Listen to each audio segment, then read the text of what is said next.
Okay, so did you know that the players in Squid Game could have actually seen what games they'd be playing before they even played them? Between the matches, the characters were all placed into a room filled with bunk beds, and though this seemed just like a rest area, if you look at the walls, they're actually filled with significant markings. As the beds get slowly stripped away, it's revealed that these paintings are actually all of the games that the players would be playing throughout the tournament.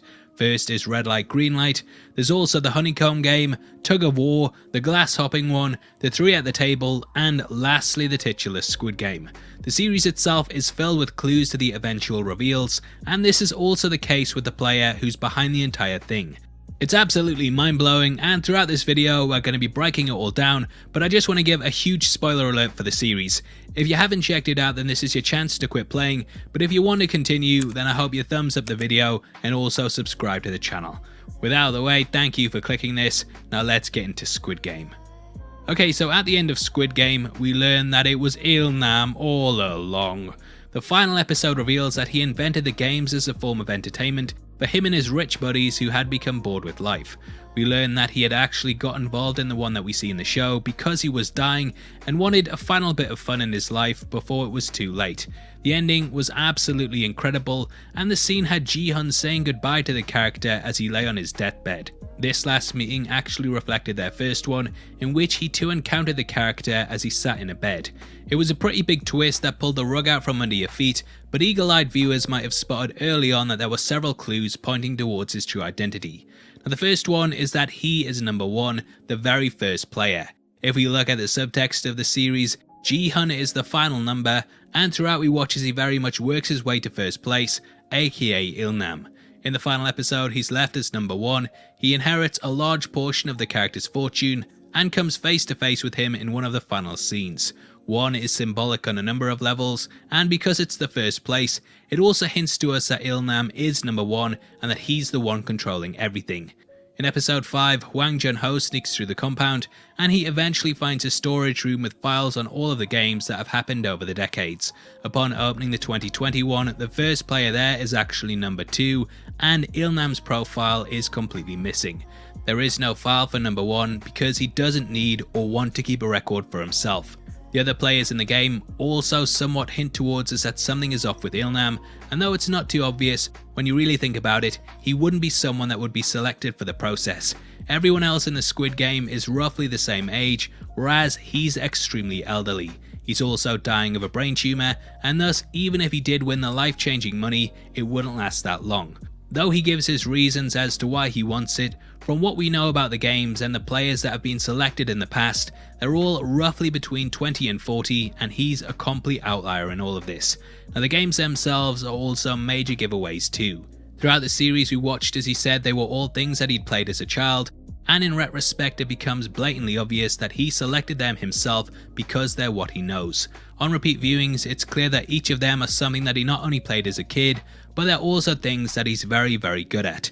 Now the first thing they play is red light, green light. Whilst the other players are absolutely terrified for their lives, he gleefully struts about whilst the Terminator's back is turned, and even stops before it looks back to face the crowd. He knows all of the lyrics to the song that the machine sings, and therefore knows to stop in advance before it ends and turns back around.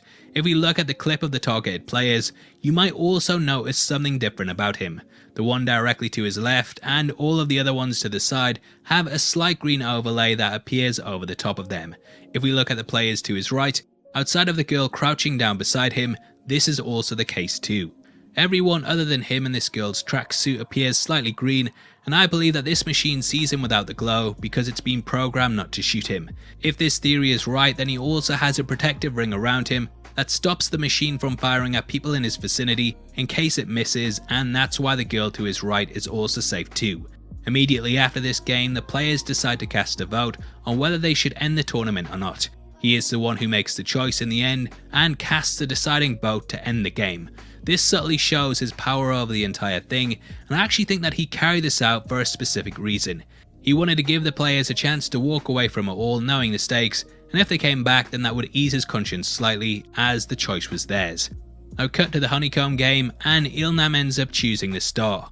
Though this seems like a very complex shape, there's not actually any bends in it like the circles or umbrellas.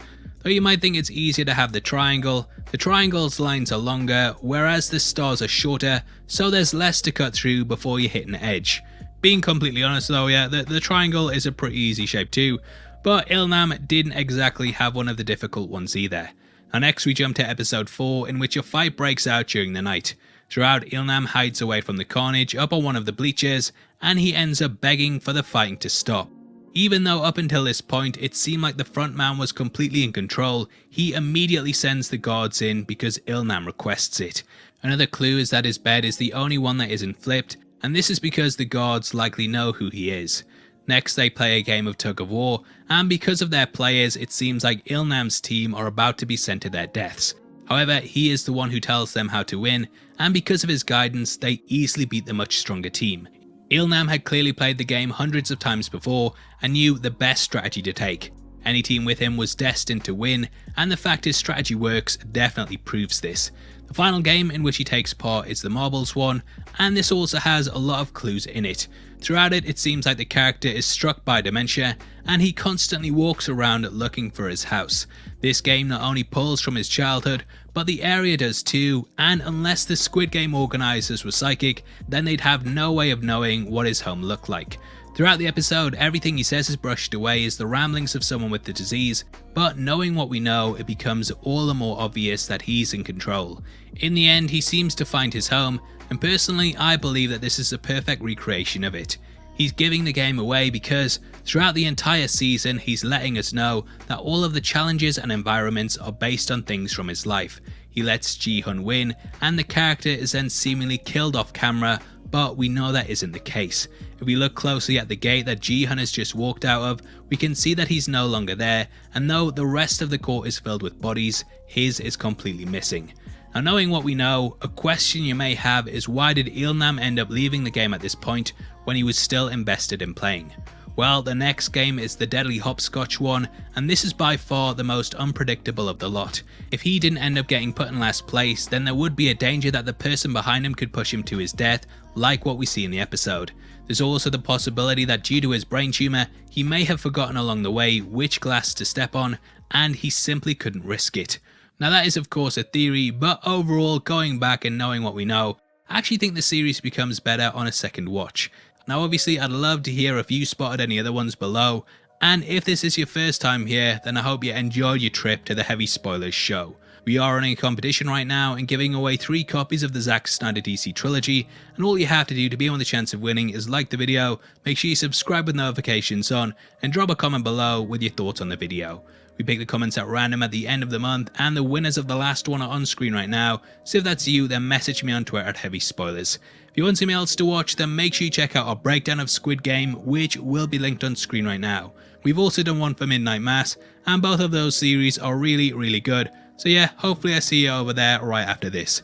If not, then thank you for staying until the end. I've been Paul, you've been the best, and I'll see you on the next one. Take care, peace.